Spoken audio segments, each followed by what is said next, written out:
Hello बच्चों, happy learning. मैं हूँ इशारी टंडन स्वास्तिक एजुकेशन से और आज हम देखने वाले one short revision video of the most important chapter of your 12th standard, that is molecular basis of inheritance.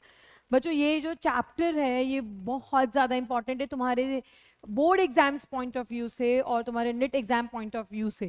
ज़्यादातर बच्चों को ये चैप्टर डिफिकल्ट भी लगता है, but trust me this chapter is most interesting chapter of the 12th standard और ये personally मेरा भी बहुत फेवरेट चैप्टर है क्योंकि इसमें कॉन्सेप्ट्स लगते हैं, आपको खाली चीज़ों को रट्टा नहीं मारना है। तो this is something very important and related to the molecular biology. Okay, so बच्चों इस चैप्टर में हम देखते हैं चैप्टर नंबर 5 में सबसे पहले इंट्रोडक्शन में हमें न्यूक्लिक एसिड्स के बारे में बताया हुआ है। ठीक है, अब जनरली जो न्यूक्लिक एसिड्स होते हैं वो दो तरीके के, deoxyribonucleic acids and ribonucleic acids. Deoxyribonucleic acid that means DNA, ribonucleic acid that means RNA, वो पता ही है सभी को। अब ज्यादातर ऑर्गेनिजम्स में अगर आप देखोगे तो DNA acts as a genetic material, लेकिन आरएनए भी कुछ कम नहीं है। आरएनए भी किसी किसी में जेनेटिक मटेरियल की तरह एक्ट करता है। और बताओ किस में करता है? वायरसेस में, है ना। तभी तो ये वायरसेस जो है वो फटाफट फटाफट म्यूटेट कर जाते हैं, जिनके लिए हमारे पास कोई मेडिसिन भी नहीं है। अब इन वायरसेस का एग्जाम्पल आपके एनसीईआरटी में ही दिया है, चाहे फर्स्ट पेज पे ना दिया होगा बच्चों, लेकिन कहीं ना कहीं उसको दिया हुआ है, तो you have to remember that. So ये जो वायरसेस हैं उनका एग्जाम्पल है tobacco mosaic virus and the Q B bacteriophage. Okay, बाकी ज्यादातर ये लोग फंक्शंस करते हैं एज अ मैसेंजर की तरह। मैसेंजर मतलब ये जो आरएनए है वो इंफॉर्मेशन कैरी करते हैं, भाई कौन सा प्रोटीन बनेगा और कैसा बनेगा। मतलब they carry a complete recipe. जैसे मैं आपको बोलती हूँ कि भाई आपको ये पनीर की सब्जी बनानी है, तो मैंने आपको बता तो दिया कि पनीर की सब्जी बनानी है, बट कैसे बनानी है, कौन सी बनानी है, उस तरीके से कौन सा प्रोटीन बनेगा, कैसे बनेगा, वो सारी इंफॉर्मेशन आरएनए में होती है। It also acts as adapter, क्योंकि अमीनो एसिड्स को लाने में काम मदद करता है। स्ट्रक्चरल रोल भी है and in some cases is also it also acts as a catalytic molecule. Catalytic मतलब एंजाइम्स की तरह भी ये एक्ट कर सकता है। तो आरएनए कम नहीं है, डीएनए तो सिर्फ एक जेनेटिक मटेरियल है, but RNA has a multi functional role, या we can call it dynamic. Okay, चलो will start with the DNA. So DNA की डिस्कवरी में सबसे पहले आ जाते हैं फ्रेडरिक मिशर, जिन्होंने 1969 में सबसे पहले न्यूक्लियस के अंदर एक एसिडिक सब्सटेंस देखा था और उसको नाम दे दिया था न्यूक्लिन। फिर उसके बाद आते हैं James Watson and Francis Crick, जिन्होंने डीएनए का 1953 में डबल हेलिकल स्ट्रक्चर दिया था। और किसके बेसिस पे दिया था? On an X-ray diffraction data produced by the Maurice Wilkins and Rosalind Franklin. Note hallmark of their proposition, ठीक है, base pairing between the two strands of the DNA. ठीक है, ये जो वाटसन एंड क्रिक ने जो डीएनए डबल हेलिकल स्ट्रक्चर दिया, उसका सबसे बड़ा हॉलमार्क बच्चों क्या था? कि बेस पेयरिंग दिया था। बेस पेयरिंग क्या है हम आगे देखने वाले। Okay, now DNA is a polymer of deoxyribonucleotides. ठीक है, डीऑक्सीराइबोन्यूक्लियोटाइड्स का पॉलीमर होता है, मतलब पॉलीमर मतलब समझ रहे हो, जब आप एक एक ये एक सिंगल जो है दिस इज डीऑक्सीराइबोन्यूक्लियोटाइड, इस तरीके से आप जब मल्टीपल उसको जोड़ोगे तो आपका पॉलीन्यूक्लियोटाइड बन जाएगा। Now before we start with the polynucleotide, पहले न्यूक्लियोटाइड क्या है वो समझ लेते हैं। तो न्यूक्लियोटाइड में तीन चीजें आती है, nitrogen base, pentose sugar and phosphate group. Nitrogenous base दो तरीके के, प्यूरिन्स एंड पिरिमिडिन्स। प्यूरिन्स दो रिंग होते हैं जिसमें एडिनाइन एंड ग्वानाइन आएगा। पिरिमिडिन सिंगल रिंग स्ट्रक्चर्स होते हैं, साइटोसिन, यूरासिल और थाइमिन। जो यूरासिल होता है वो सिर्फ आरएनए में होता है और जो थाइमिन है वो सिर्फ डीएनए में होता है, बाकी के तीनों दोनों में होंगे। पेंटो शुगर दो तरीके के हैं, ribo sugar and deoxy ribo sugar. Ribo sugar जो है वो आरएनए में होगा, डिऑक्सी राइबो शुगर डीएनए में होगा। दोनों में डिफरेंस क्या होता है? तो डीएनए के सेकंड कार्बन पे एक ऑक्सीजन कम होता है, that's the only difference between the to sugars. और थर्ड है आपका फॉस्फेट ग्रुप। अब जब शुगर और नाइट्रोजनस बेस जॉइंट होते हैं, ये देखो ये पेंटोस शुगर है और ये नाइट्रोजनस बेस है, ये शुगर के फर्स्ट कार्बन से अटैच्ड है। ठीक है, ये शुगर के फर्स्ट कार्बन से अटैच्ड होता है। ठीक है, तो ये जो स्ट्रक्चर बनता है बच्चों, इस स्ट्रक्चर को हम न्यूक्लियोसाइड बोलते हैं, टाइट नहीं, it's a side, sugar plus nitrogenous base, और इनके बीच में जो बॉन्ड बनता है that is called as an glycosidic bond.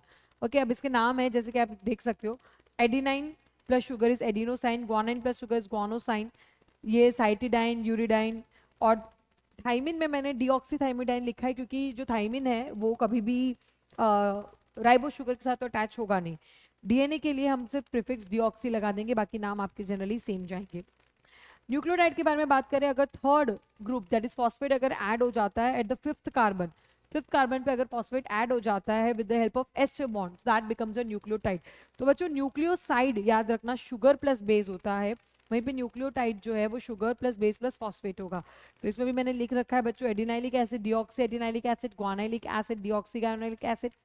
Cytidylic acid, deoxycytidylic acid, uridylic acid यहाँ तो आ नहीं सकता क्योंकि यूरैसिल सिर्फ आरएनए में होता है, और यहाँ पे थाइमिडिन नहीं आ रहा क्योंकि थाइमिडिन सिर्फ डीएनए में होता है। तो डीऑक्सी यूरिडाइलिक एसिड, ओ डीऑक्सी यूरिडाइलिक एसिड नहीं आएगा बच्चों, यहाँ पे थोड़ी सी गड़बड़ है, यहाँ पे डीऑक्सी थाइमिडाइलिक एसिड आएगा, डीऑक्सी थाइमिडाइलिक एसिड। ठीक है, चलो नेक्स्ट। अब जब दो न्यूक्लियोटाइड्स जॉइंट होते हैं, जब दो न्यूक्लियोटाइड्स जॉइंट होंगे तो उसको बोलेंगे डाइन्यूक्लियोटाइड। अब ये दो न्यूक्लियोटाइड्स कैसे जॉइंट होते हैं, तो देखो ये पहला न्यूक्लियोटाइड दिया हुआ है, ये दूसरा न्यूक्लियोटाइड दिया हुआ है। ठीक है, तो ये दूसरे न्यूक्लियोटाइड का जो फॉस्फोरस है वो पहले वाले के शुगर के थर्ड कार्बन से देखो नाइट्रोजन एस्टर बॉन्ड बना रहा है। ठीक है, देखो ये वाला जो नाइट्रोजन बेस है, ठीक है, इस वाले नाइट्रोजन बेस के जो फिफ्थ कार्बन पे फॉस्फोरस लगा हुआ है वो दूसरे वाले न्यूक्लियोटाइड के शुगर के थर्ड कार्बन से एस्टर बॉन्ड बना रहा है। ठीक है, तो इस तरीके से दो न्यूक्लियोटाइड जॉइंट हो जाते हैं और फॉस्फोरस के दोनों तरफ एस्टर बॉन्ड होते हैं, तो इसलिए हम लोग बोलते हैं फॉस्फोडाइएस्टर बॉन्ड। फॉस्फोडाइएस्टर बॉन्ड तभी बनेगा जब दो न्यूक्लियोटाइड जुड़ेंगे, नहीं तो वो नहीं बनेगा। और इसी तरीके से आप पूरी की पूरी डीएनए की चेन या आरएनए की चेन फॉर्म कर सकते हो। Erwin Chargaff rules, double standard DNA के लिए उन्होंने क्या कहा था, जितने एडिनाइन है उतने ही थाइमिन होंगे। ठीक है, और एडिनाइन और थाइमिन का अगर रेशियो निकालोगे तो 1 होगा। Same goes with the guanine and cytosine. ठीक है, जितने ग्वानाइन होंगे उतने ही साइटोसिन होंगे, और जब उनका रेशियो निकालोगे तो दैट इज 1।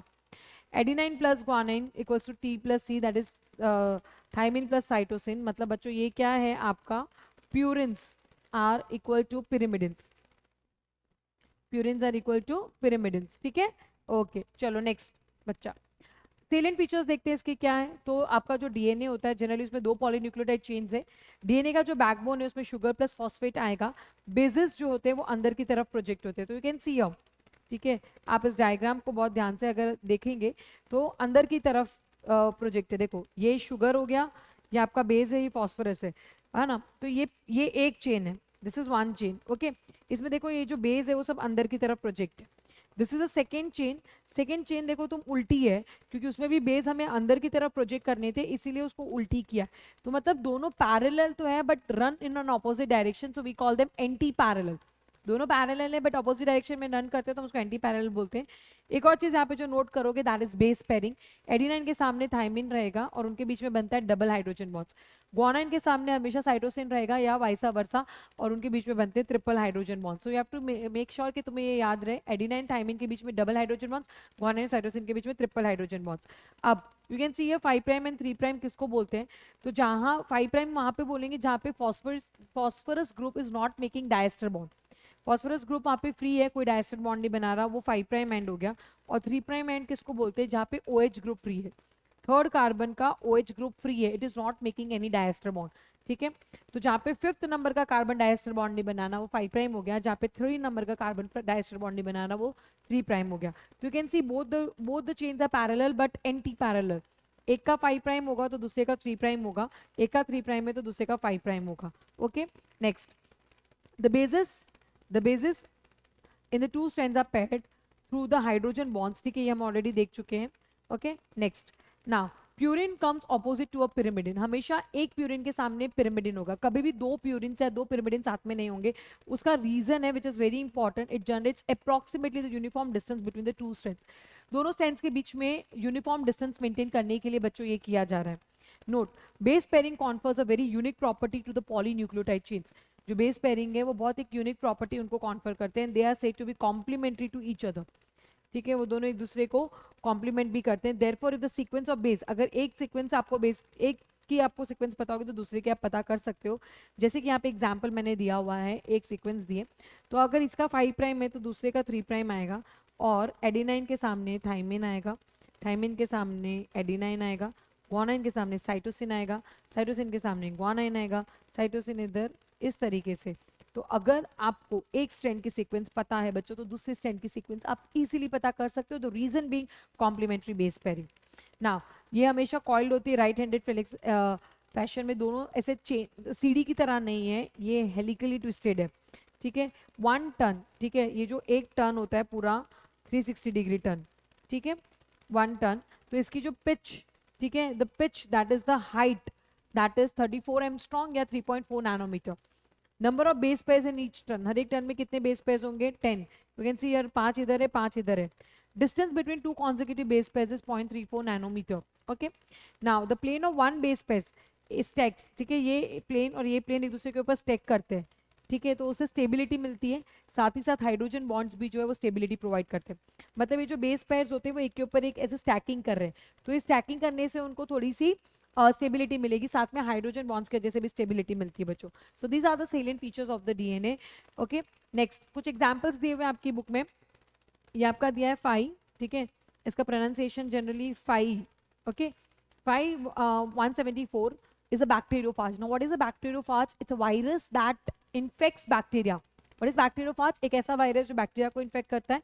उसके पास 5386 न्यूक्लियोटाइड्स है. कितने न्यूक्लियोटाइड्स है? 5386 न्यूक्लियोटाइड्स है.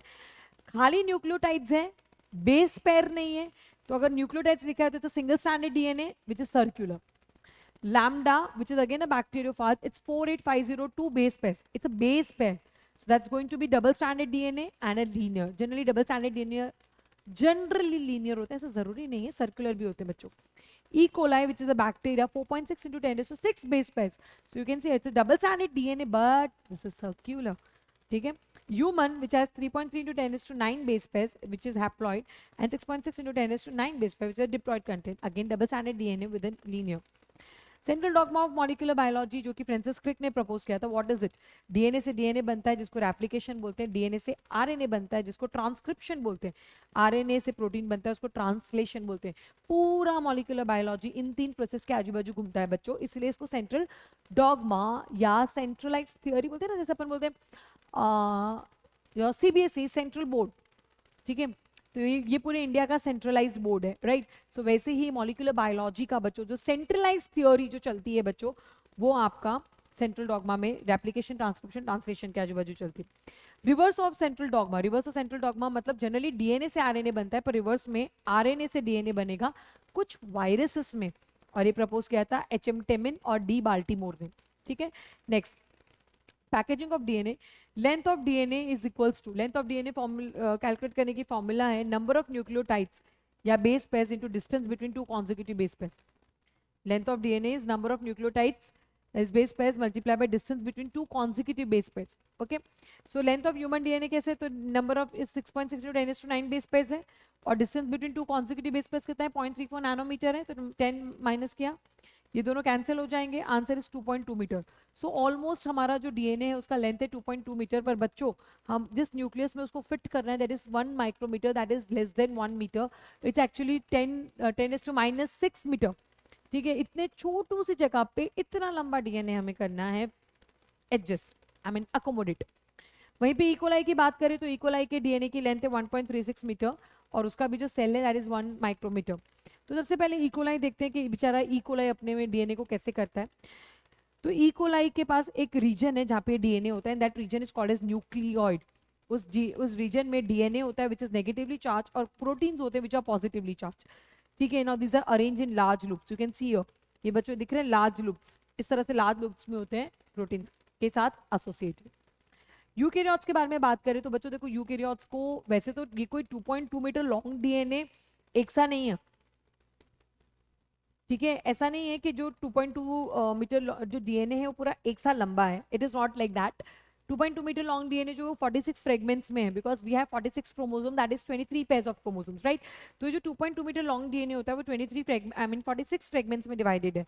पर फिर भी वो 46 फ्रेगमेंट्स को भी इतने छोटे से न्यूक्लियस में फिट करना बच्चों थोड़ा सा क्या हो जाता है, डिफिकल्ट हो जाता है. सो व्हाट विल हैपन, यहाँ पे पैकेजिंग करनी है तो हम पैकेजिंग के लिए हिस्टोन प्रोटीन्स को यूज करते हैं which are positive charge. Why? Because DNA is negative charge, तो हम यहाँ पे पॉजिटिवली चार्ज लेते हैं. ये पॉजिटिव चार्ज किसकी वजह से होता है, तो इनके पास 2 बेसिक अमीनो एसिड ज्यादा है. बेसिक वर्ड पे एम्फेसाइज करेंगे, लाइसिन एंड अर्जिनाइन. बहुत फेवरेट क्वेश्चन है बच्चों. तो 4 तरीके के हिस्टोन प्रोटीन्स है generally, 5 H1, H2A, H2B, H3 and H4. जिसमें से H1 को साइड में रख के ये जो H2A, H2B, H3, H4 है वो उनको मल्टीप्लाई बाई 2 करते हैं अगर अपन, तो 8 हो जाता है, and that makes histone octamer. So this are 3 histone octamer जो मैंने यहाँ पे ड्रॉ किए. अब ये पॉजिटिवली चार्ज है, ठीक है. अब इसके ऊपर डीएनए रैप करना चालू करता है, तो पहले बच्चों एक पूरा कंप्लीट टर्न लेता है, फिर दूसरा टर्न लेता है, पर 3/4 ही लेता है. और फिर बाकी का 1/4 दूसरे में लग जाता है उसको जाने में। तो एक हिस्टोन ऑक्टामर पे पूरा एक कंप्लीट टर्न लेगा और दूसरा जो टर्न होगा वो 3/4 टर्न होगा। बाकी 1/4 टर्न जो होता है वो दूसरे वाले ऑक्टामर पे जाने के लिए बच्चों उसको लग जाता है। ओके, तो इस तरीके से डीएनए जो है वो हिस्टोन ऑक्टामर पे अपने आप को व्रैप करता जाता है। ये जो 1/4 वाला जो डीएनए था जो दूसरे में लग के जाता है उसको लिंकर डीएनए बोलते हैं और उसको सपोर्ट करने के लिए H1 हिस्टोन प्रोटीन्स आते हैं। ओके, एक न्यूक्लियोसोम में क्या है, और इस स्ट्रक्चर को न्यूक्लियोसोम बोलते हैं बच्चों। तो एक न्यूक्लियोसोम में क्या है, 1/3/4 टर्न डीएनए हो गया और हिस्टोन ऑक्टामर हो गया। ओके, और इसमें कितने बेसेस है, टोटल 200 बेस पेयर्स है। Now nucleosome constitutes a repeating unit of structure in a nucleus called as chromatin that is thread like। ठीक है, ये रिपीटिंग यूनिट्स है, मतलब ये कंटिन्यूसली ऐसे न्यूक्लियोसोम्स होते जाएंगे and it is called as chromatin. Nucleosomes in chromatin, अगर हम क्रोमैटिन में अगर क्रोमैटिन को अगर हम माइक्रोस्कोप में देखेंगे तो it looks like a beads on a string structure. लेकिन जब मेटाफेज स्टेज आता है सेल डिवीजन का तो ये और कंडेंस हो जाते हैं, ठीक है, और कॉइल्ड होते हैं। तो उसके लिए इनको लगता है non histone chromosomal proteins, NHC proteins. ठीक है, तो यू कैन सी ये beads on a string structures है जो और कॉइलिंग कर रहा है, जिससे हमारा डीएनए जो है छोटा और मोटा होता चला जाएगा and will call it chromosomes. अब वो क्रोमोसोम्स है, देखो जब रेस्टिंग स्टेज में होता है तो हम उसको क्रोमैटिन बोलते हैं, और जब वो कंडेंस हो जाता है ड्यूरिंग द सेल डिवीजन तो वी कॉल इट क्रोमोसोम। अब दो तरीके के क्रोमैटिन आएंगे, euchromatin and heterochromatin. Euchromatin are loosely packed, stains light, heterochromatin are densely packed and stains dark. Euchromatin is transcriptionally active while the heterochromatin is transcriptionally inactive. Again बच्चों बहुत important है ये। Next, transforming principle जो कि Frederick Griffith ने दिया था 1928 में। उन्होंने एक माइस यूज किया था और स्ट्रेप्टोकोकस निमोनी यूज की थी फॉर इस एक्सपेरिमेंट। एक चूहा लिया और स्ट्रेप्टोकोकस निमोनी ली। स्ट्रेप्टोकोकस निमोनी के उन्होंने दो स्ट्रेन्स लिए, एस स्ट्रेन और आर स्ट्रेन। एस स्ट्रेन जो थी वो स्मूथ शाइनी कॉलोनीज बना रही थी और जो आर स्ट्रेन्स थी वो रफ कॉलोनीज बना रही थी। जो स्मूथ शाइनी कॉलोनीज थी वो म्यूकस कोटिंग की वजह से थी, उसके ऊपर एक म्यूकस कोट लगा हुआ था जिसकी वजह से वो विरुलेंट थी। विरुलेंट मतलब दे कॉज निमोनिया। जो आर स्ट्रेन थी वो रफ थी क्योंकि उसके ऊपर कोई म्यूकस कोटिंग नहीं थी, तो इसलिए वो ए विरुलेंट है। जब उन्होंने एस स्ट्रेन को माइस में डाला उसको निमोनिया हो गया, बेचारा माइस मर गया। आर स्ट्रेन डाला तो बेचारा बच गया, निमोनिया ही नहीं हुआ। एस स्ट्रेन को किल करके डाला तो भी निमोनिया नहीं हुआ। तो अब ग्रिफिथ के दिमाग भी, ये साइंटिस्ट लोगों के दिमाग बड़े तेज थे बच्चों। अब उन्होंने क्या किया, उन्होंने देखा कि ये जो दो सिचुएशन थी, इन दोनों सिचुएशन में भाई बंदे को कुछ नहीं हुआ, तो उन्होंने दोनों को मिक्स करके डाल दिया। बट टू हिज सरप्राइज उसको तो निमोनिया हो गया, भगवान को प्यारा हो गया। तो उन्होंने क्या किया, इस बेचारे माइस का पोस्टमार्टम किया।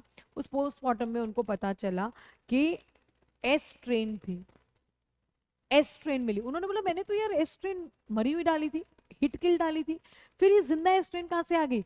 तो और उनको आर ट्रेन नहीं मिली, he didn't got any R train, he only get the S train. तो उन्होंने ये अंदाजा तब लगाया कि जो आर ट्रेन थी वो एस ट्रेन में ट्रांसफॉर्म हो गई। ठीक है, जरूर उसको एस ट्रेन ने ट्रांसफॉर्म किया था। Due to the transfer of genetic material this is called as transforming principle. Okay, now पर लेकिन डीएनए जेनेटिक मटेरियल था ये नहीं पता चल पाया ना, मतलब भाई वो ट्रांसफॉर्म क्यों हुआ, आर वाले एस में किसकी वजह से आई मीन जो आर वाले थे वो एस में किसकी वजह से कन्वर्ट हुए, what was the reason for that? तो वो ढूंढना था, वो पता करना था। तो उसका बायोकेमिकल कैरेक्टराइजेशन किया था बच्चों तीन साइंटिस्ट ने, that is Oswald Avery, Colin MacLeod and Maclyn McCarty. In the year 1933 से लेके 1944 तक उन्होंने protein, DNA, RNA from heat killed S strain को प्योरीफाई किया। उनको ये जानना था कि इनमें से कौन है जो आर स्ट्रेन को ट्रांसफॉर्म कर सकता है। और तब उन्होंने डिस्कवर किया कि डीएनए अकेला ही काफी था एस स्ट्रेन को, फ्रॉम एस स्ट्रेन जो आर स्ट्रेन को ट्रांसफॉर्म कर सकता था। ऑल्सो उन्होंने ये भी डिस्कवर किया कि protein digesting enzymes like proteases, RNA did not affect the transformation. उन्होंने अलग अलग एक्सपेरिमेंट्स किए थे बच्चों। एक बार मतलब प्रोटीन, डीएनए, आरएनए आइसोलेट करके डाला, तब पता चला कि डीएनए था। फिर उन्होंने एंजाइम्स भी यूज करके देखा, तो जब उन्होंने प्रोटीएजेस और आरएनए एंजाइम्स यूज किया तो कोई फर्क नहीं था। मतलब वो बेचारे माइस को निमोनिया हो रहा था और वो मर जा रहा था। लेकिन जब उन्होंने डीएनए डाला, मतलब डीएनए को ब्रेक डाउन करने वाला एंजाइम डाला, तो ट्रांसफॉर्मेशन इनहिबिट हो गया एंड वहां से कंक्लूजन आया कि DNA is the hereditary material. Okay, चलो नेक्स्ट एक्सपेरिमेंट था जो हर्शी एंड चेज ने किया था, and they gave a unequivocal proof that DNA is the genetic material. उन्होंने इक्विवोकल प्रूफ दिया था कि जो डीएनए है वो genetic material in the year 1952। अब उन्होंने क्या किया था, ही टुक 2 डिफरेंट सेट्स, एक sets of bacteriophage, he for his experiments he took bacteriophage and E coli. Bacteriophage क्या था, मैंने स्टार्टिंग में भी बताया था, they are the viruses that infects the bacteria. So उन्होंने एक बैक्टीरियोफाज का जो बैच था उसमें लेबलिंग किया था, मतलब उसके प्रोटीन कैप्सूल को लेबल किया था विथ S35, और दूसरे बैक्टीरियोफाज के डीएनए को लेबल किया था with P32। Now why did he selected S and P only, क्योंकि जो सल्फर है वो सिर्फ प्रोटीन में प्रेजेंट होता है और जो फॉस्फोरस है वो सिर्फ डीएनए में प्रेजेंट होता है। 3 स्टेप्स किए, पहले इन्फेक्शन किया, फिर ब्लेंडिंग किया, फिर सेंट्रीफ्यूगेशन किया। सेंट्रीफ्यूगेशन के बाद बच्चों इस तरह से कुछ रिजल्ट्स थे, जिसमें प्रोटीन को लेबल किया गया था बच्चों, उसमें बैक्टीरियल सेल में कोई रेडियो एक्टिविटी देखने को नहीं मिली, पर सुपरनेटेंट मतलब जहाँ वायरसेस थे वहाँ रेडियो एक्टिविटी देखने को मिली। मतलब वो प्रोटीन, मतलब उसने तो प्रोटीन को लेबल किया था, और बैक्टीरिया अगर प्रोटीन ट्रांसफर होता, ठीक है, तो फिर बैक्टीरिया के अंदर रेडियो एक्टिविटी देखने को मिलनी चाहिए थी, बट यहाँ तो सिर्फ वायरसेस में रेडियो एक्टिविटी देखने को मिली, तो उसने कंफर्म कर दिया कि भाई प्रोटीन तो नहीं है जेनेटिक मटेरियल। और जो दूसरा वाला था उसमें रेडियो एक्टिविटी सेल्स में देखने को मिली, तो वहां से कंफर्म हुआ कि वायरसेस जो है वो डीएनए ट्रांसफर करते, क्योंकि बैक्टीरिया को तो हमने लेबल ही नहीं किया ना, हमने वायरसेस को लेबल किया था। अब जो चीज वायरस में से बैक्टीरिया में आएगी, ठीक है, वो रेडियो एक्टिविटी फिर किस में ट्रांसफर हो जाती है, बैक्टीरिया में, तो वो डीएनए के केस में हुआ, and this proves that DNA is the genetic material. Next properties of genetic material, so they are able to replicate. सबसे पहले वो अपने आप को रेप्लिकेट करने के काबिल होने चाहिए, केमिकली स्ट्रक्चरली स्टेबल होने चाहिए, स्लो म्यूटेशन दिखाने के काबिल होने चाहिए जिससे इवोल्यूशन हो सके, and they should be able to express in the form of Mendelian characters. अब उसके लिए डीएनए और आरएनए बच्चों, डीएनए आरएनए उन हम दोनों का कंपैरिजन देखते हैं। डीएनए रेप्लिकेट कर सकता है, आरएनए भी रेप्लिकेट कर सकते हैं, क्यों, क्योंकि बेस पेयरिंग और कॉम्प्लीमेंट्री रूल की वजह से। डीएनए ज्यादा स्टेबल है क्योंकि उसके पास थाइमिन है, दैट इज 5 मिथाइल यूरेसिल, और रिएक्टिव भी कम है।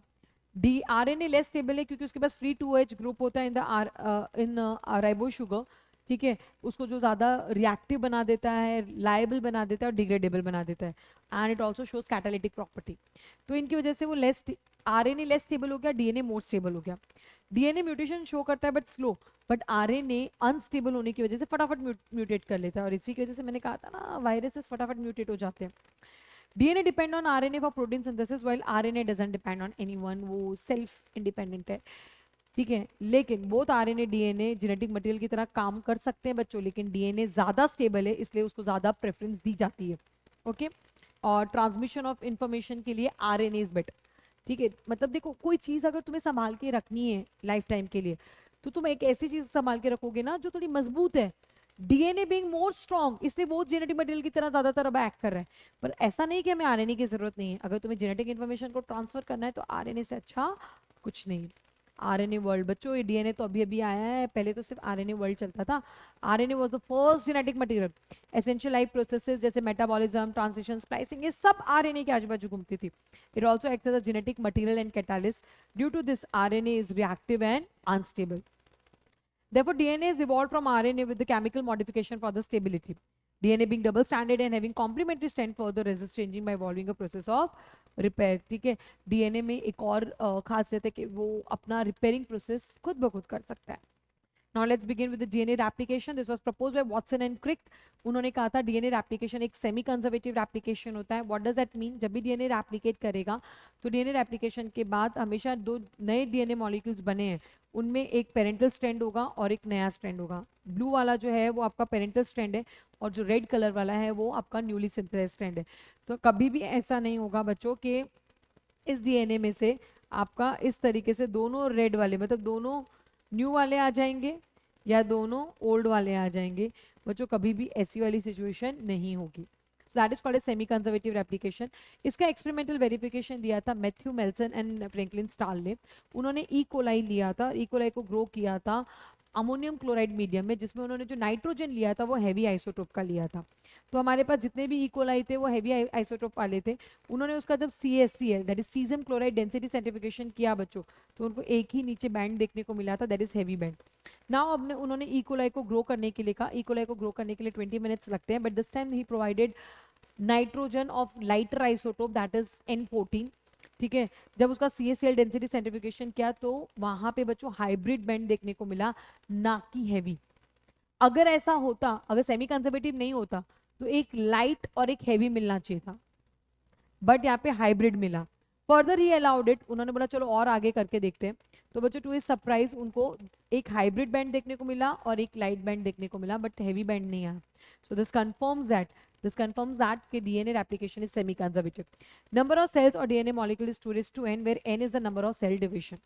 सिमिलर एक्सपेरिमेंट भी परफॉर्म किए गए थे using the radio active thymidine, जो टेलर और उसके कलीग्स ने किया था in the year 1958 in the Vicia faba, that is the faba beans. Very important MCQ। Eukaryotes में जो डीएनए रेप्लिकेशन होता है वो एस फेज के वक्त होता है, प्रोकैरियोट्स में फिजन ऑफ साइटोप्लाज्म से पहले होता है। मशीनरी देखते हैं हम लोग, ठीक है। डीएनए पॉलीमरेज लगता है जो कि इस प्रोसेस का धुरंधर है। हाँ, I can say Dhurandhar, right. तुम बच्चों को वैसे भी धुरंधर मूवी बहुत अच्छी लगी होगी, ये टर्म बड़ा अच्छा लगा होगा, तो इसलिए हम बोल सकते हैं कि जो हमारा डीएनए पॉलीमरेज है वो धुरंधर है। It is also referred to as DNA dependent DNA polymerase, और वो क्या करता है, डीएनए टेम्पलेट को यूज करके नया डीएनए बनाता है, ठीक है। मतलब जो पुराना वाला डीएनए है, ठीक है, उसको रीड करके वो नया वाला डीएनए बनाता है कॉम्प्लीमेंट्री बेस पेयरिंग के बेसिस पे। स्पीड तो देख लो धुरंधर की 2000 बेस पेयर्स पर सेकेंड है। Work with a high degree of accuracy, अगर कोई मिस्टेक हो भी जाए खुद ही खुद रिपेयर कर लेता है, और अगर ज्यादा मिस्टेक हो जाए तो म्यूटेशन आ जाएगा। फॉर्म्स न्यू स्ट्रैंड, लेकिन बोलता है कि मैं 5' टू 3' डायरेक्शन में नई स्ट्रैंड बनाऊंगा। ओरिजिन ऑफ रेप्लिकेशन की जरूरत होती है। रेप्लिकेशन जो होता है वो एक साइट से स्टार्ट होगा, रैंडमली कहीं से भी चालू नहीं होता है, ठीक है। Because of the requirement of the origin of replication, a piece of DNA if needed to be propagated during rDNA procedures requires a vector, ठीक है, that provides origin of replication. इसलिए बच्चों अगर कभी भी रिकॉम्बिनेंट डीएनए टेक्नोलॉजी में अगर आपको कोई भी डीएनए फ्रेगमेंट को रेप्लिकेट करना है, मल्टीप्लाई करना है, तो you always required a vector. तो वेक्टर क्या प्रोवाइड करता है उसको, ओरिजिन ऑफ रेप्लिकेशन। बिना ओरिजिन ऑफ रेप्लिकेशन के डीएनए रेप्लिकेशन स्टार्ट नहीं होता। Bacteria and viruses have single origin of replication. Bacteria viruses छोटे छोटे से ऑर्गेनिजम्स है, तो छोटे छोटे से ऑर्गेनिजम्स में एक ही ओरिजिन ऑफ रेप्लिकेशन होता है। यूकेरियोट्स बड़े बड़े ऑर्गेनिजम्स है, तो उनके पास बहुत सारे मल्टीपल और ओरिजिन ऑफ रेप्लिकेशन होते हैं। उसके अलावा बच्चों सबसे इंपॉर्टेंट एक और चीज मटेरियल है जो डीऑक्सीराइबो न्यूक्लियोसाइड ट्राइफॉस्फेट्स, मतलब धुरंधर का सबसे इंपॉर्टेंट इक्विपमेंट है, ठीक है। गोली होगी, बंदूक, गोली कैसे हो सकती है, बंदूक, ठीक है। तो सबस्ट्रेट की तरह भी एक्ट करता है और साथ ही साथ वो एनर्जी भी प्रोवाइड करता है। बिकॉज द टर्मिनल 2 फॉस्फेट्स, ठीक है, ट्राइफॉस्फेट्स है, इस पे ध्यान देना, और ये न्यूक्लियोसाइड है। अक्सर बच्चे गड़बड़ कर जाते हैं। अगर एग्जाम में पूछा जाए कि भाई सबस्ट्रेट्स के तौर पर डीएनए एप्लीकेशन में क्या यूज होता है, ऑप्शन में होगा deoxyribo nucleoside phosphate, deoxyribo nucleotide phosphate, deoxyribo nucleoside triphosphate. तो ट्राई वाला देखना और न्यूक्लियोसाइड देखना, ओके।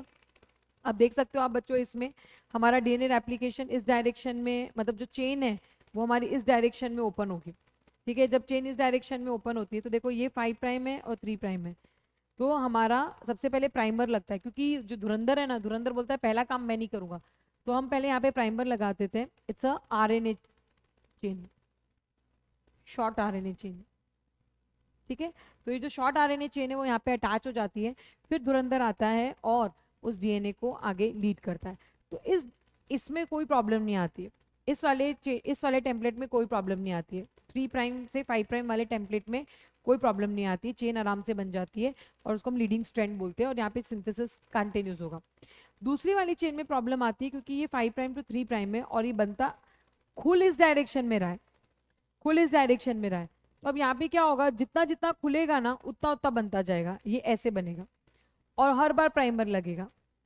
जितना जितना खुलेगा, क्योंकि ये इस डायरेक्शन में बन रहा है पर चेन इस डायरेक्शन में खुल रही है, तो इसलिए ये फ्रेगमेंट्स में बनता है, और इसलिए इसको हम लेगिंग स्ट्रैंड्स बोलते हैं और डिसकंटिन्यूस सिंथेसिस होता है ये। और ये जो फ्रेगमेंट्स बनते हैं इसको ओकाजाकी फ्रेगमेंट्स बोलते हैं बच्चों, ठीक है। और इसका स्ट्रक्चर देखो कैसा है, रेप्लिकेटिंग फॉक की तरह। So for long DNA molecules 2 strands can not be separated. पूरा तो हम नहीं कर सकते क्योंकि एनर्जी डिमांड बहुत ज़्यादा होती है, तो इसलिए थोड़ा थोड़ा खोलते जाते हैं, जिसको रेप्लिकेशन फॉक बोलते हैं। लास्ट में डीएनए लाइगेज जो है वो दोनों सारे ओकाजाकी फ्रेगमेंट्स को क्या करेगा, ज्वाइन करेगा, तो that is a replication. So replication में मेक श्योर आपको क्या क्या लिखना है, डीऑक्सीराइबो हमारे धुरंधर के बारे में लिखना है, DNA dependent DNA polymerase, origin of replication के बारे में लिखना है, डीऑक्सीराइबो न्यूक्लियोसाइड ट्राइफॉस्फेट्स के बारे में लिखना है, और रेप्लिकेटिंग फॉक के बारे में लिखना है, and you will be done with that. Transcription, transcription में क्या होता है, जब तुम्हारा जेनेटिक इन्फॉर्मेशन डीएनए से आरएनए बनता है तो उसको हम ट्रांसक्रिप्शन बोलते हैं. Now that is again based on complementarity. ठीक है, दैट इज ए यहाँ पर, लेकिन ए जो है वो यू के साथ पेयर करेगा एंड नॉट टी, क्योंकि आरएनए बन रहा है. Only one DNA strand and only one DNA segment is transcribed. सिर्फ एक ही डीएनए स्ट्रैंड और एक डीएनए स्ट्रैंड का भी सिर्फ एक सेगमेंट जो होता है वो ट्रांसक्राइब होता है.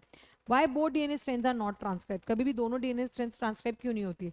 अगर दोनों स्ट्रैंड ट्रांसक्राइब हो गई तो दो अलग अलग आरएनए बनेंगे जो अलग अलग प्रोटीन के लिए कोड करेंगे, and that will create confusion. Free मुफ्त वाला कंसेप्ट हो जाएगा, चाहिए हमको एक बन कुछ और है. Complementary RNAs which are double standard RNA, there will be no translation. ठीक है, अगर दोनों स्ट्रैंड्स ट्रांसक्राइब हो जाती तो दोनों एक दूसरे से कॉम्प्लीमेंट्री होगी. कॉम्प्लीमेंट्री होगी तो डबल स्टैंडर्ड आरएनए फॉर्म कर लेगी और कोई आगे ट्रांसलेशन नहीं होगा. ट्रांसक्रिप्शन यूनिट ये पार्ट ऑफ डीएनए है. ठीक है, ट्रांसक्रिप्शन यूनिट से पार्ट ऑफ, अब जब भी ज्यादातर बच्चों को अगर हम जब बोलते हैं ना कि ट्रांसक्रिप्शन यूनिट, तो वो बोलते हैं ट्रांसक्रिप्शन में तो मैम आरएनए बनता है ना, हाँ तो मतलब ये आरएनए है. नो, ट्रांसक्रिप्शन डीएनए से आरएनए बनता है. तो जो ट्रांसक्रिप्शन यूनिट होती है वो डीएनए है, नॉट आरएनए. इसमें तो आरएनए बनाना है. तो बच्चों इसमें एक होती है टेम्पलेट स्ट्रैंड और एक होती है कोडिंग स्ट्रैंड. टेम्पलेट स्ट्रैंड कौन होती है? जिसको पढ़कर नया वाला आरएनए बनता है. और कोडिंग स्ट्रैंड वो होती है जो किसी काम की नहीं होती, पर उसका और आरएनए का सीक्वेंस सेम होता है, इसलिए उसको कोडिंग स्ट्रैंड बोलते हैं. अब टेम्पलेट स्ट्रैंड के 3 प्राइम एंड पर प्रमोटर होता है. ठीक है, फिर स्ट्रक्चरल जीन होता है, टर्मिनेटर होता है. प्रमोटर एक ऐसा रीजन है जहां पे हमारा मेन एंजाइम, इसका ट्रांसक्रिप्शन का धुरंधर कौन है? डीएनए डिपेंडेंट आरएनए पॉलीमरेज, उसको ट्रांसक्रिप्टेज भी बोलते हैं. वो यहाँ आके बैठेगा. ये जो स्ट्रक्चरल जीन वाला जो पार्ट है, ये जो स्ट्रक्चरल जीन वाला पार्ट है, this is the only part which is going to be transcribe. और टर्मिनेटर इज द पोर्शन जहां पे तुम्हारा ट्रांसक्रिप्शन का प्रोसेस क्या हो जाएगा? कंप्लीट हो जाएगा. अब जो प्रमोटर होता है ना और जो टर्मिनेटर होता है, इनका डायरेक्शन किस हिसाब से बताया जाता है? Coding strand. ऐसा कहा जाता है कोडिंग स्ट्रैंड के 5 प्राइम पर प्रमोटर है और 3 प्राइम पर क्या है? टर्मिनेटर है. ठीक है, 5 प्राइम को अपस्ट्रीम भी बोलते हैं और 3 प्राइम को डाउनस्ट्रीम भी बोलते हैं. ओके, नाउ जो स्ट्रक्चरल जीन और सिस्ट्रॉन, तो इट्स अ जीन क्या है? यूनिट ऑफ इनहेरिटेंस है, पार्ट ऑफ डीएनए है, and that codes for mRNA, tRNA, rRNA. Cistron जो होता है it's a part of DNA that codes for polypeptide, part of gene और स्ट्रक्चरल जीन. मतलब मतलब इन शॉर्ट मैं बोलूं अगर, तो जीन पूरा क्या हो गया तुम्हारा? Transcriptional unit. और सिस्ट्रॉन क्या हो गया? स्ट्रक्चरल जीन हो गया. अभी दो तरीके के हैं, मोनोसिस्ट्रॉनिक एंड पॉलीसिस्ट्रॉनिक. मोनो मतलब वन, पॉली मतलब मेनी. मतलब एक सिस्ट्रॉन होगा, इसमें ज्यादा होंगे. एक सिस्ट्रॉन मतलब एक पॉलीपेप्टाइड बनाएगा. मेनी सिस्ट्रॉन यानी बहुत सारी पॉलीपेप्टाइड बनेगी एक ही जीन में से. See, gene is a part of DNA and cistron is a part of a gene. ठीक है, बात समझ में आ रही है? It's a part of a gene, it's a part of a DNA. Make sure के उसमें कोई कंफ्यूजन ना हो. मोनोसिस्ट्रॉनिक हमारे यूकेरियोट्स में होता है, पॉलीसिस्ट्रॉनिक पी से पॉली, पी से प्रोकैरियोट्स. ठीक है, यूकेरियोटिक जीन स्ट्रक्चर में स्प्लिट जीन अरेंजमेंट होता है. ये उनकी एडिशनल क्वालिफिकेशन है या डिफिकल्टी भी बोल लो. उनके पास एक्सॉन्स और इंट्रॉन्स होते हैं. एक्सॉन्स जो कोडिंग सीक्वेंसेस होती है, जो मेच्योर आरएनए में भी होती है. जो इंट्रॉन्स है वो नॉन कोडिंग या इंटरवेनिंग, या मैं उसको बोलती हूँ इंटरफियरिंग सीक्वेंसेस होती है, जो मेच्योर आरएनए में नहीं होती है. Inheritance of a character is also affected by promoter and regulatory sequences of the structural gene. ठीक है, ये याद रखो कि किसी भी कैरेक्टर का जो इनहेरिटेंस है वो प्रमोटर से भी अफेक्ट होगा, regulatory sequences of structural gene से भी अफेक्ट होगा. Regulatory sequences are loosely defined as regulatory genes and they do not code for any protein और आरएनए. बैक्टीरिया के अंदर 3 तरह के आरएनए होते हैं, एमआरएनए, टीआरएनए, आरआरएनए. हमारे में भी ये 3 होते हैं, मैसेंजर आरएनए, ट्रांसफर आरएनए और राइबोसोमल आरएनए. मैसेंजर आरएनए क्या करेगा? पॉलीपेप्टाइड कौन सी कैसी बननी है, ठीक है, उसकी इंफॉर्मेशन होगी इसके पास. ठीक है, कौन सी पॉलीपेप्टाइड बननी है, कैसी बननी है, वो इसकी इंफॉर्मेशन होगी. ट्रांसफर आरएनए अमीनो एसिड्स लेके आएगा, साथ साथ में जेनेटिक कोड को भी रीड करेगा. और राइबोसोमल आरएनए जो है वो कैटालिटिक रोल भी प्ले करता है और साथ साथ स्ट्रक्चरल रोल भी, क्योंकि rRNA is the one that makes ribosomes. और राइबोसोम्स का कौन होते हैं? हमारे प्रोटीन फैक्ट्रीज है. राइबोसोम्स के बिना प्रोटीन नहीं बन सकता, तो आरआरएनए जो है वो राइबोसोम्स बनाते हैं, राइबोसोम्स से प्रोटीन बनाते हैं. प्रोकैरियोट्स में ट्रांसक्रिप्शन, तो DNA dependent RNA polymerase transcription करता है सारे बैक्टीरिया में, सारे तरह का आरएनए. ठीक है, they have only one type of RNA polymerase. Initiation में क्या होगा? सबसे पहले DNA dependent RNA polymerase promoter पे आके बैठेगा. ठीक है, बट ये जो एंजाइम है ना थोड़ा सा लेजी है, तो इसको थोड़ी सी चाबी लगानी पड़ती है. तो उसके लिए यहाँ पे कौन आता है? Sigma factor. सिग्मा फैक्टर जैसे उसे अटैच होता है तो वो आगे का ट्रांसक्रिप्शन का काम कर लेता है, दैट इज इलोंगेशन. तो इलोंगेशन में यू कैन सी हमारा आरएनए बन रहा है. ठीक है, टर्मिनेशन मतलब खत्म होता है, तो खत्म करने के लिए दूसरा फैक्टर लगता है उसको रो फैक्टर। तो बच्चों तुम्हारे जनरली ट्रांसक्रिप्शन में 3 स्टेप्स आ जाते हैं, initiation, elongation and termination. Note down association with the sigma and the rho factors alters the specificity of the RNA polymerase to either initiate or terminate. ठीक है, मतलब sigma associate होगा तो उसको पता है कि काम शुरू करना है, और रो फैक्टर अगर अटैच होगा तो उसको पता है कि काम को हमें क्या करना है, बंद करना है।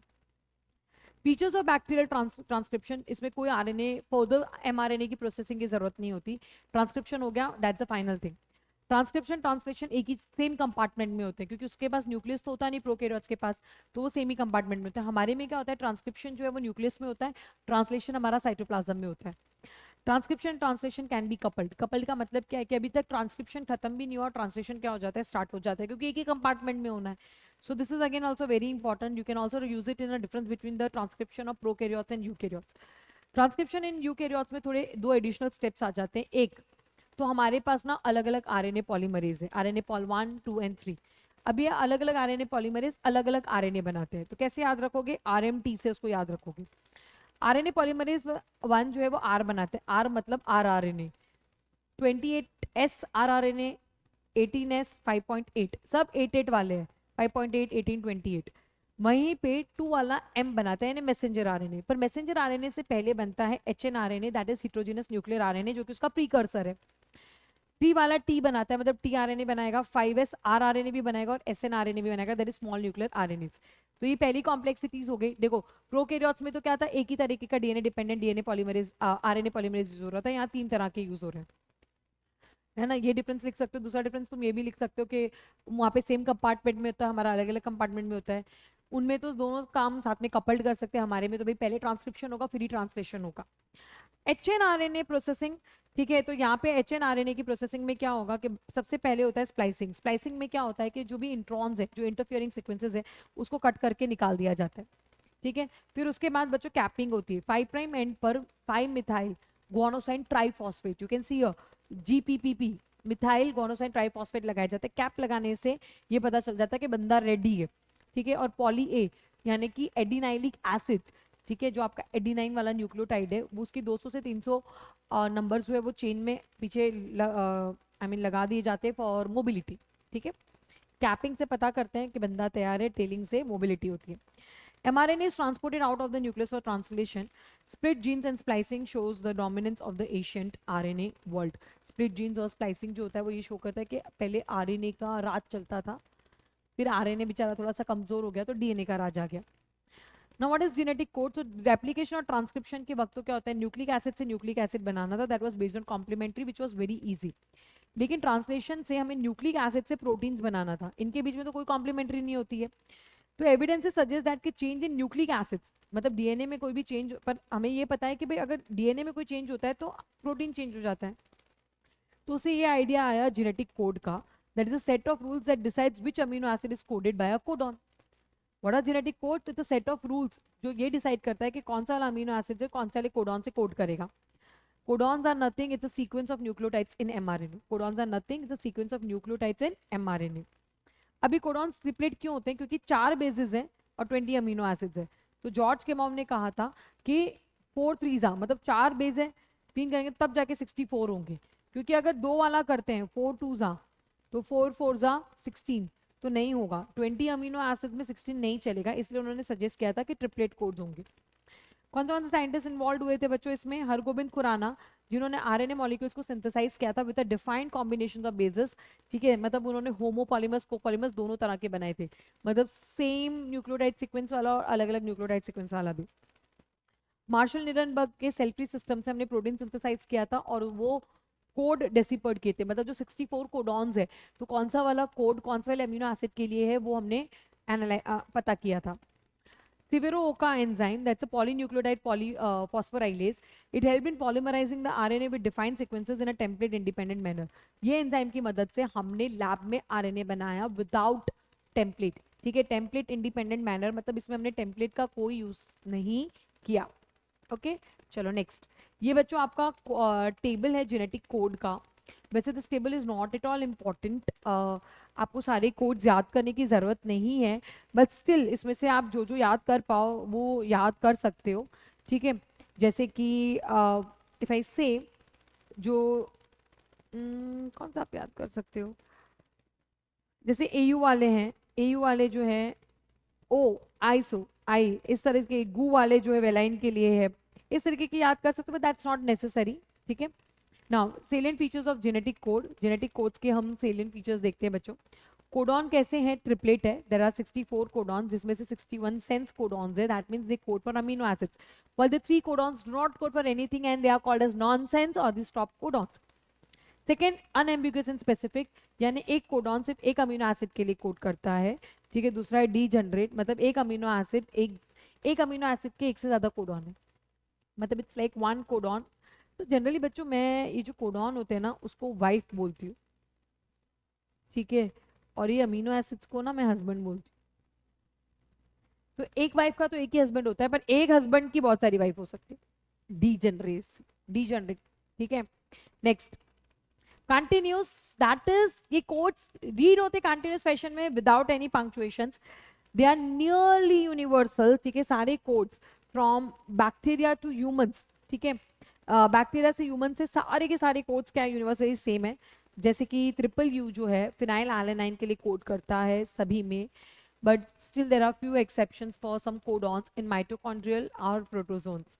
Okay, AUG that is AUG के दो फंक्शंस है, एक तो मिथ्योनाइन के लिए कोड करता है, दूसरा इनिशिएटर कोडॉन है, इसके बिना ट्रांसलेशन का जो प्रोसेस है वो स्टार्ट नहीं होता।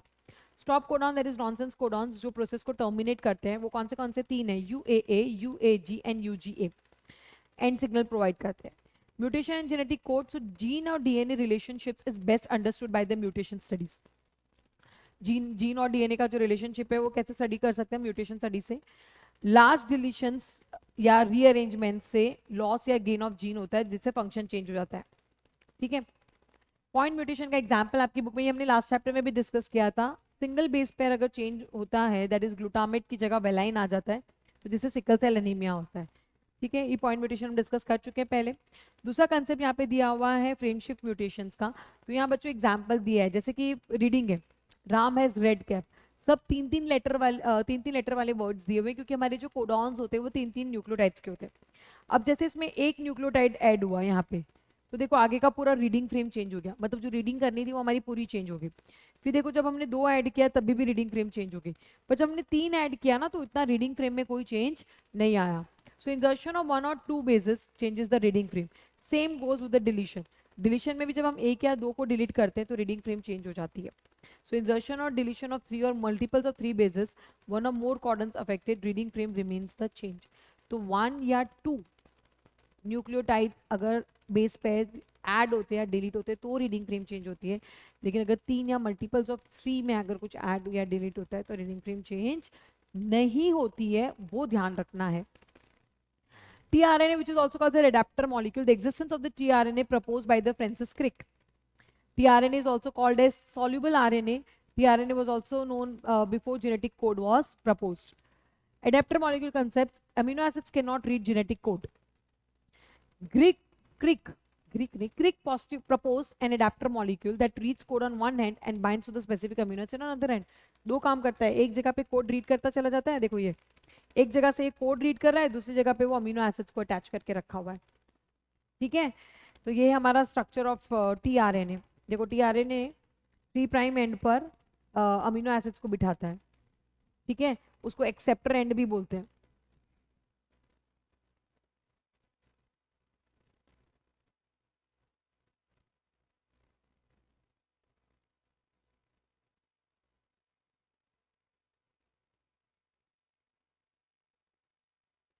ठीक है, उसको एक्सेप्टर एंड भी हम कहेंगे। ओके, तो स्ट्रक्चर एंड फंक्शन, तो बच्चों tRNA के पास एक एंटी कोडॉन लूप है। ठीक है, ये एंटी कोडॉन क्यों है, क्योंकि जो कोडॉन होता है ना उसका एक कॉम्प्लीमेंट्री है, यू कैन सी AGU, तो इसका क्या है UCA, तो ये दोनों ऐसे कॉम्प्लीमेंट्री से मैच करना चाहिए। जब इनके बीच में से कॉम्प्लीमेंट्री बैठती है ना तब ये अपना अमीनो एसिड यहाँ से क्या करेगा, रिलीज करेगा। सो tRNA के स्ट्रक्चर में एक एंटी कोडॉन लूप होता है that is complementary to codon, और दूसरा अमीनो एसिड एक्सेप्टर एंड होता है that binds to the amino acids.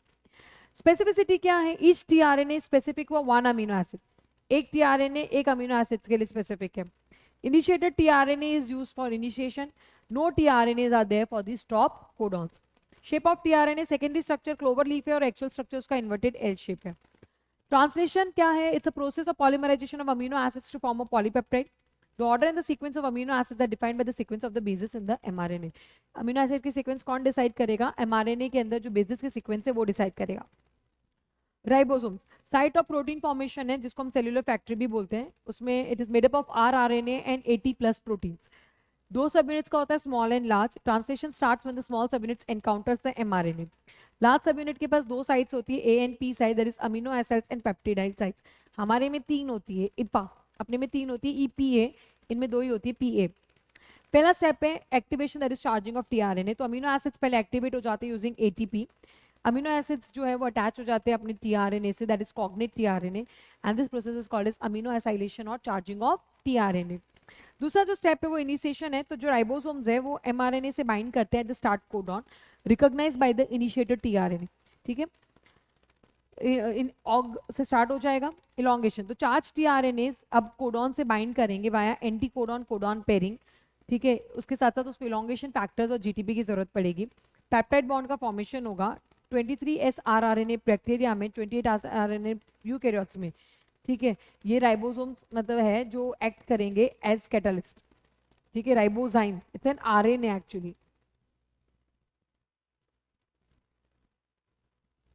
मतलब राइबोसोम्स एक्ट कर रहे हैं, बट जनरली इसमें ये जो आरएनए है वो कैटलिस्ट की तरह एक्ट कर रहे हैं. Okay, ribosomes move codon to codon and amino acids are added one by one. बच्चों देखो, मतलब आप यहाँ पे डायग्राम में मैं तुम्हें समझाती हूँ एग्जैक्टली क्या होता है.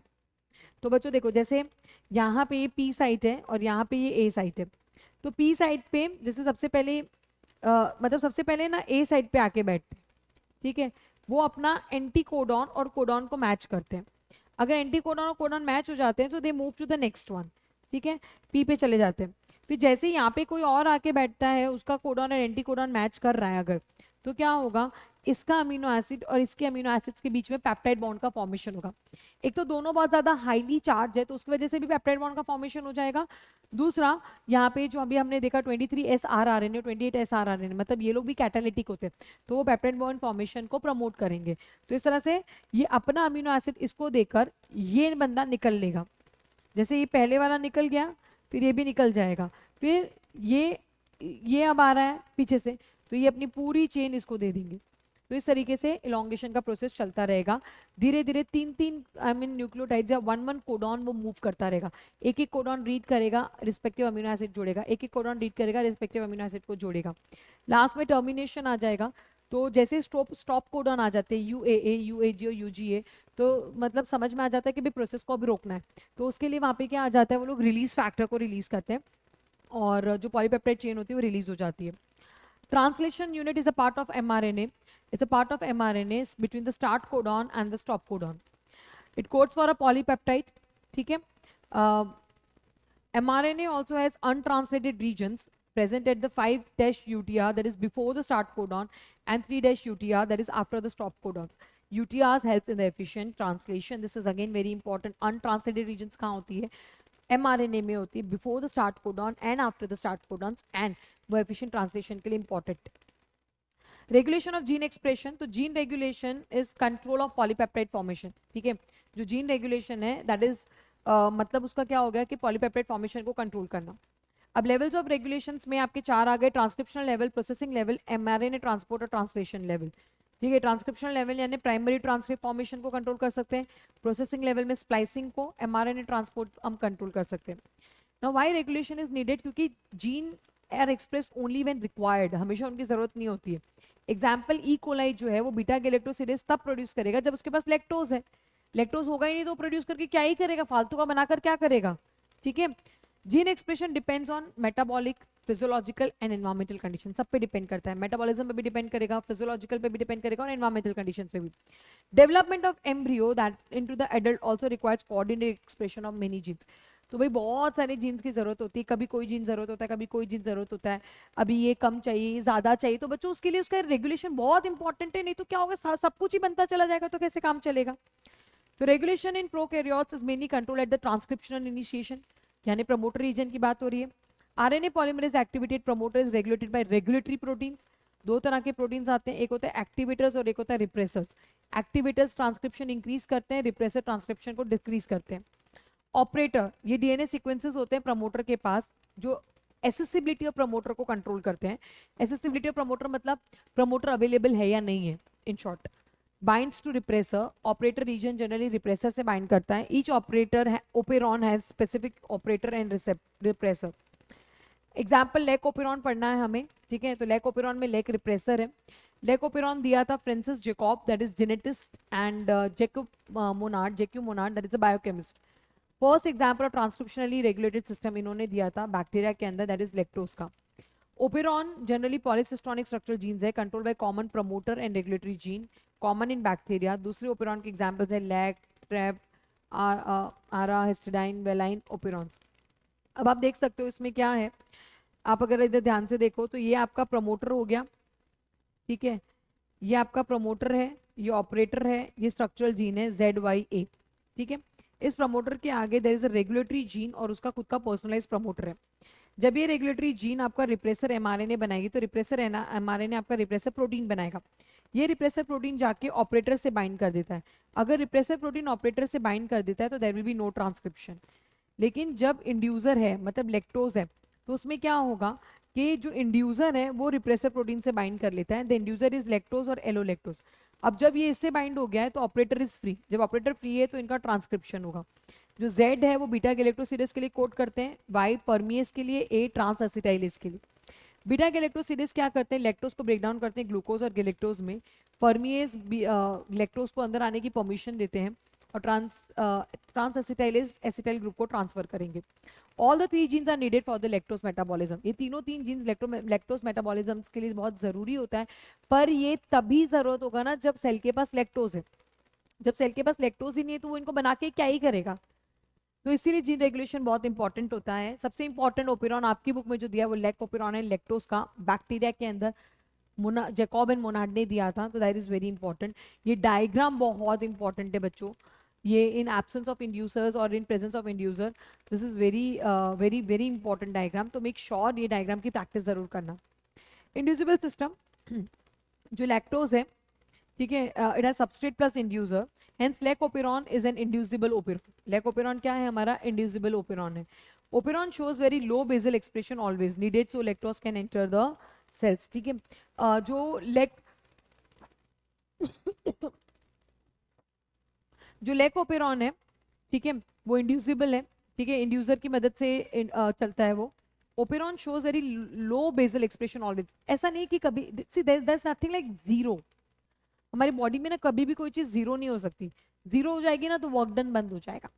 तो इसलिए ओपेरॉन जो है वो थोड़ी थोड़ी क्वांटिटी में चलते रहते हैं बच्चों, एंड सो दैट मतलब अगर देखो फर्स्ट टाइम भी लैक्टोज को अगर अंदर आना है, अगर सेल में लैक्टोज हुआ ही नहीं तो ट्रांसक्रिप्शन तो होगा ही नहीं, और ट्रांसक्रिप्शन नहीं होगा तो कैसे चलेगा। तो एक बार के लिए तो लैक्टोज को अंदर आना देना पड़ेगा ना। तो सेल के पास हमेशा कुछ क्वांटिटी ऑफ परमिएस प्रेजेंट ही रहता है। सेल के पास कुछ क्वांटिटी ऑफ परमिएस हमेशा प्रेजेंट रहेगा, ठीक है, no doubt. Regulation of lac operon by repressor is referred to as negative regulation. Regulation of lac operon by repressor, repressor regulate कर रहा था, रिप्रेसर जाके बाइंड कर रहा था, प्रोसेस को रोक रहा था, तो उसको नेगेटिव बोलते हैं। Lake operon also shows positive regulation, लेकिन वो हमारे सिलेबस में नहीं है। Last 2 topics of this chapter, that is Human Genome Project and DNA fingerprinting. So Human Genome Project जो है, that is genetic makeup of an organism lies in DNA sequence. Difference between individual, that is differences in DNA. To know this, entire human genome must be mapped. It was launched in 1990. Aim was to sequence of human genome and was made possible due to genetic engineering, DNA isolation and cloning, first DNA sequencing techniques, fast DNA sequencing. It was a 13-year project that started in 1990 and completed in 2003. Coordinated by the US Department of Energy and National Institute of Health. Major partner Wellcome Trust UK and other contributor, that is Japan, France, Germany and China.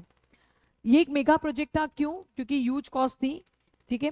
कितने पैसे लग गए थे? 9 billion US dollar, 9 billion US dollar लगे थे, क्योंकि एक base pair को करने का जो कॉस्ट था वो $3 था। तो we have 3 × 10⁹ base pair, so 3 × 9, मतलब उस हिसाब से देखेंगे तो 9 बिलियन यूएस डॉलर लग गए थे। लार्ज डेटा बहुत ज़्यादा था, मतलब अगर इतना सारा जो सीक्वेंसिंग करेंगे उसको स्टोर करने के लिए 3300 बुक्स लगेगी। कितनी बुक्स लग रही है? 3300 बुक्स। हर एक बुक में 1000 पेजेस होंगे और हर एक पेज में 1000 लेटर्स होंगे. That is manage using the high speed computers. यानी इतनी सारी बुक्स, मतलब बहुत ज़्यादा डेटा हो गया. फिर इसकी वजह से एक नई फील्ड इमर्ज हो गई थी, that was called as bio informatics, जिसकी वजह से चीज़ों, मतलब ये जो भी डेटा था उसको हम स्टोर कर सकते थे, एनालाइज कर सकते थे और रिट्राइव कर सकते थे whenever we needed it. Goals of human genome project, बच्चों ये सब तो पूरा रट्टाफिकेशन है. 20,000 to 25,000 ह्यूमन जीन्स को आइडेंटिफाई करना, 3 बिलियन बेस पेज के सीक्वेंस को डिटरमाइन करना, डेटा को स्टोर करना, डेटा एनालिसिस टूल्स को इंप्रूव करना, transfer technologies to industries and other sectors, and address LC, that is ethical, legal and social issues. Importance DNA variations knowledge, better diagnosis, treatment and prevention of diseases. ठीक है, DNA variation का जितना knowledge होगा उतना अच्छा हम diagnosis कर सकते हैं, ट्रीटमेंट कर सकते हैं, प्रिवेंशन कर सकते हैं डिजीजेस का. नॉन ह्यूमन जीनोम स्टडीज भी की गई थी, यानी कि ह्यूमंस के अलावा भी कुछ ऑर्गेनिजम्स है जिनका सीक्वेंसिंग किया गया था. एंड दैट वाज उसका जो एप्लीकेशन था that was in health, agriculture, energy and environment. Model organism sequence कौन से थे? Bacteria, yeast, Caenorhabditis elegans and Drosophila. ठीक है, Caenorhabditis elegans that's it's a free living non pathogenic nematode. Okay, मतलब ऐसे इंपॉर्टेंट नहीं है बट पूछ भी सकते हैं. मैं देखो एनसीईआरटी की ना एक भी चीज को मैं लाइटली नहीं लेती हूँ. मतलब I feel every word is important and that's the reason I always tell all my students that NCERT तुम्हारे लिए रिलीजियस बुक समझ के पढ़ लो. तुम्हारी जो भी तुम्हारा रिलीजन है, तो हम सब ना रिलीजन को बहुत इंपॉर्टेंस देते हैं इंडिया में, तो वो एक रिलीजियस बुक की तरह है बच्चों. पूरी उसको रट डालो. जैसे तुम्हारा जो भी रिलीजन हो, तो एनसीईआरटी से बढ़कर कुछ नहीं है बायो के लिए. राइस, एराबिडोप्सिस से सारे ऑर्गेनिजम्स का सीक्वेंसिंग किया गया था. अब सीक्वेंसिंग करने के लिए क्या मेथोडोलॉजीज की थी? 2 मेथड्स किए थे. एक था सीक्वेंस एनोटेशन, जिसमें एंटायर जीनोम को सीक्वेंस कर लिया था, whether it's coding, non coding, doesn't matter, सबको सीक्वेंस कर लिया था. और दूसरा था एक्सप्रेस सीक्वेंस टेक्स्ट, मतलब इसमें हमने सिर्फ वो रीजन्स को सीक्वेंस किया जो आरएनए में ट्रांसक्राइब हो रहे थे. सीक्वेंसिंग में हमने डीएनए को आइसोलेट किया, स्मॉल फ्रेगमेंट्स में ब्रेक किया, उसकी क्लोनिंग की बैक और यैक में, that is bacterial artificial chromosome और ईस्ट आर्टिफिशियल क्रोमोसोम्स में. हमने उसकी सीक्वेंसिंग की यूजिंग द ऑटोमेटेड सीक्वेंसर्स. ठीक है, ये जो ऑटोमेटेड सीक्वेंसर्स था वो फेडरिक सेंगर की मेथड पे बेस्ड था. और ये वही साइंटिस्ट है जिसने अमीनो एसिड्स के सीक्वेंस को आइडेंटिफाई करने की मेथड भी बताई थी. Overlapping fragments aligned using the computers. ठीक है, और फिर सीक्वेंसिंग करने के बाद, मतलब फ्रेगमेंट्स हमने मैनुअली थोड़ा सा, मतलब कंप्यूटर्स के थ्रू किया था. जो भी ओवरलैपिंग फ्रेगमेंट्स थे उसके बेसिस पे सारे क्रोमोसोम्स को असेंबल किया गया. क्रोमोसोम नंबर 1 कंप्लीट हुआ था 2006 में. Genetic and physical maps were made based on polymorphism of restriction endonuclease recognition sites. ठीक है, मतलब हमने अलग अलग रेस्ट्रिक्शन एंजाइम्स यूज किए थे जिसकी वजह से अलग अलग सेगमेंट्स, अलग अलग फ्रेगमेंट्स आए थे, तो उसके बेसिस पे हमने मैप्स बनाए थे, या रिपीटेटिव डीएनए सीक्वेंसेस के बेसिस पे बनाए थे, जिसको हम लोग माइक्रो सैटेलाइट्स बोलते हैं. सेलेंट फीचर्स में 3164.7 मिलियन बेस पेयर्स है. एवरेज जीन 3000 बेस पेयर्स है. Largest gene is dystrophin 2.4 million base pairs. Smallest is TDF, that is 14 base pairs. Gene approx 30,000 थे and 99.9% DNA is same in all humans. Functions for more than 50% genes are unknown. Less than 2% DNA codes for proteins. Large part of DNA is repetitive DNA. Repeats, no direct coding function, but they shed light on chromosome structure, dynamics and evolution. So what is repetitive DNA? DNA की ऐसी sequence होती है जो continuously बहुत बार repeat होती है. ये जो repeats होते हैं ना, उनका कोई coding function तो नहीं होता है. They don't code for anything, but they definitely shed light on chromosome का स्ट्रक्चर बताते कि ऐसा क्यों है, डायनेमिक्स बताते, उसका एवोल्यूशन से रिलेटेड है. क्रोमोसोम नंबर 1 में सबसे ज्यादा जीन्स है, that is 2968. Again very important MCQ. Chromosome number Y में फ्यूएस्ट जीन्स है, that is 231. 1.4 million SNPs, that is single nucleotide polymorphism, that is disease mapping and human, मतलब 1.4 million SNPs identify किए गए हैं, that is single nucleotide polymorphism, जिसकी मदद से हम लोग डिजीज को मैप कर सकते हैं और ह्यूमन हिस्ट्री को. Application in future that can be shift from single gene study to whole genome analysis. All genes of tissue, organ and tumor, gene and protein networks requires global multidisciplinary efforts. Okay, and the last one is DNA fingerprinting. So technique to identify the unique DNA sequences of individuals. ठीक है, ये एक ऐसी technique है जिससे हम देखो generally जो ये वाले फिंगरप्रिंट्स है ना, this can be modified, right, but DNA fingerprints can not be modified. तो इसीलिए इसको यूज करते हैं हम लोग किसी भी इंडिविजुअल्स का जो यूनिक डीएनए सीक्वेंसेस को आइडेंटिफाई करने के लिए. It can distinguish all humans except monozygotic twins. Monozygotic twins मतलब जब एक जाइगोट से दो जाइगोट बन जाते हैं, तो उस केस में both the twins are 100% similar. आवाज ले लो, हाइट ले लो, कलर ले लो, पूरे क्लोन लगते हैं एक दूसरे के. 99.9% डीएनए सब ऐसे, तो हमें भी 99.9% डीएनए सेम है, सिर्फ 0.1% का डिफरेंस है. और ये 0.1% कितना है? 3 × 10⁻⁶ बेस पे. डिफरेंसेस कहाँ पे होते हैं? जीन में होते हैं, और रिपीटेटिव डीएनए में भी बच्चों ये डिफरेंसेस होते हैं. रिपीटेटिव डीएनए क्या है? It's a small DNA sequence that is repeated many times. ये स्मॉल डीएनए सीक्वेंस है जो बहुत मल्टीपल टाइम रिपीट होता है. Separated during the density gradient centrifugation, that is, ठीक है, मतलब हमने ये डीएनए सीक्वेंसेस को जब हम इसका डेंसिटी सेंट्रीफ्यूगेशन करते हैं तो एक मेजर पिक आती है, एक स्मॉल पिक्स आती है. जो मेजर पिक होती है वो बल्क जीनोम की होती है, और जो स्मॉल पिक्स होती है वो सैटेलाइट डीएनए की होती है. That is based on base composition, है ना. सैटेलाइट डीएनए मतलब रिपीटेटिव डीएनए की होती है. Base composition, length, segments and number of repeats के बेसिस पे दो तरीके के हैं. VNTR, that is variable number of tandem repeats या मिनी सैटेलाइट्स. दूसरा है micro satellites. This is not there in syllabus. Short DNA sequences repeat होती है टेंडमली. टेंडमली का मतलब है एक सीक्वेंस अब भी आई फिर कंटिन्यूसली बार बार आएगी. Copy number varies. सब में देखो, मेरे में भी वो सीक्वेंस है, तुम्हारे में भी वो सीक्वेंस है, सेम टू सेम सीक्वेंस है, लेकिन फर्क क्या है? Number of repeats. अगर मेरे क्रोमोसोम नंबर में वो सीक्वेंस है और तुम्हारे भी क्रोमोसोम नंबर में वो सीक्वेंस है, मेरे में शायद 20 टाइम्स रिपीट हो सकती है, तुम्हारे में शायद 30 टाइम्स रिपीट हो सकती है. सो डिपेंड्स, सभी में अलग हो सकते हैं. या हम लोग जितने भी बच्चे ये सुन रहे हैं मेरा लेक्चर, ऐसा हो सकता है कि किसी में 10 है, किसी में 20 है, किसी में 11 है, किसी में 12 है, किसी में 13. Sequence is same, number of repeats is different. Sequence तुम्हारी सेम रहेगी पर नंबर ऑफ रिपीट्स अलग रहेंगे. ठीक है. नेक्स्ट, हाईली पॉलीमॉर्फिक होता है. पॉलीमॉर्फिक मतलब मैंने कहा ना, उसके जो नंबर ऑफ रिपीट्स है that is different. Size is 0.1 से लेके 20 किलो बेसिस तक है and forms the basis of the DNA fingerprinting. ये डीएनए फिंगरप्रिंटिंग का बच्चों क्या फॉर्म करते हैं? बेस फॉर्म करते हैं. Okay. Next, why VNTRs are useful? Because they do not code for any proteins but they form a large portion of human genome. किसी के लिए कोड नहीं करते बट बहुत सारा है डीएनए के अंदर. Same polymorphism in all tissues, है ना. कहीं का भी कहीं के भी सेल ले लो, सेम पॉलीमॉर्फिज्म मिलेगा. पेरेंट में से इनहेरिट होके आता है, तो इसलिए हम उसको पेटर्निटी टेस्टिंग में, फॉरेंसिक साइंस में, पॉपुलेशन और जेनेटिक डाइवर्सिटी स्टडीज में यूज कर सकते हैं. DNA polymorphism variation at genetic level arises due to mutations. ठीक है. जर्म सेल म्यूटेशंस है तो इनहेरिट हो सकता है. अगर फ्रीक्वेंसी 0.01 से ज्यादा है तो हम उसको डीएनए पॉलीमॉर्फिज्म बोल सकते हैं. More common in non coding DNA, important for evolution and speciation. Discovery, इसकी डिस्कवरी की थी एलेक्स जेफरीज ने. उन्होंने यूज किया था VNTR को as a probe and he involved as southern blot hybridization. उन्होंने सर्दर्न ब्लॉट हाइब्रिडाइजेशन को इन्वॉल्व किया था. स्टेप्स ऑफ डीएनए फिंगरप्रिंटिंग में सबसे पहले डीएनए आइसोलेशन है, फिर उसको अगेन डाइजेशन करेंगे. सेम स्टेप जो हमने ह्यूमन जीनोम प्रोजेक्ट में देखा. जेल रन करेंगे. यहाँ पे हम ब्लॉटिंग करते जो हमने वहाँ नहीं किया था. हाइब्रिडाइजेशन करेंगे विद लेबल्ड VNTR प्रोब्स.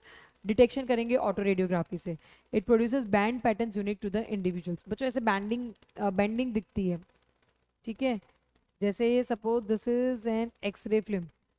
ठीक है. तो एक्सरे फिल्म पे इस तरीके की बेंडिंग देखने को मिलती है. इस तरीके के ऐसे बैंड आते हैं अलग अलग साइज के.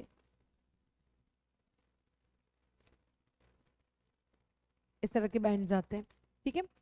मॉडर्न एडवांसमेंट, PCR, अगर चाहो तो PCR यूज कर सकते हो जिससे इसकी सेंसिटिविटी इंक्रीज हो जाएगी. DNA from single cell is sufficient and many probes are nowadays used. ठीक है. सो डीएनए फिंगरप्रिंटिंग के बेसिस पे भी क्वेश्चंस आते हैं. The chapter is extremely important. Chapter बच्चों बहुत ज्यादा इंपॉर्टेंट है. ठीक है. नेट में भी इसका वेटेज अच्छा है. नेट में कम से कम इसमें से ना 6 MCQ तो आ ही जाता है, और तुम्हारे स्कूल एग्जाम्स के लिए भी अच्छा है. बट तुम्हारे लिए एक प्लस पॉइंट बताओ, तुम्हें चैप्टर नंबर 4 और 5 में से मतलब जनरली ऑप्शन मिल जाएगा. सो यू विल बी लाइक दोनों में से कोई भी एक चैप्टर भी स्ट्रांग होगा, so you will be able to score. लेकिन मेरा रिकमेंडेशन ये है कि 13 ही चैप्टर है बच्चों, ओनली 13 चैप्टर्स आर देयर. सो 13 के 13 चैप्टर्स आप लोग प्रिपेयर करके जाना. एक भी चैप्टर मत छोड़ना. बायोलॉजी में टाइम ड्यूरेशन भी बहुत ज़्यादा है. After your physics chemistry exams you will get almost 25 days, so that's more than enough. ठीक है. मेरे वन शॉट वीडियोस को देखते रहिए. अगर अच्छा लगे तो चैनल को लाइक, शेयर एंड सब्सक्राइब जरूर कीजिएगा. कोई डाउट हो so just comment me down. Okay. So bye bye and thank you everyone.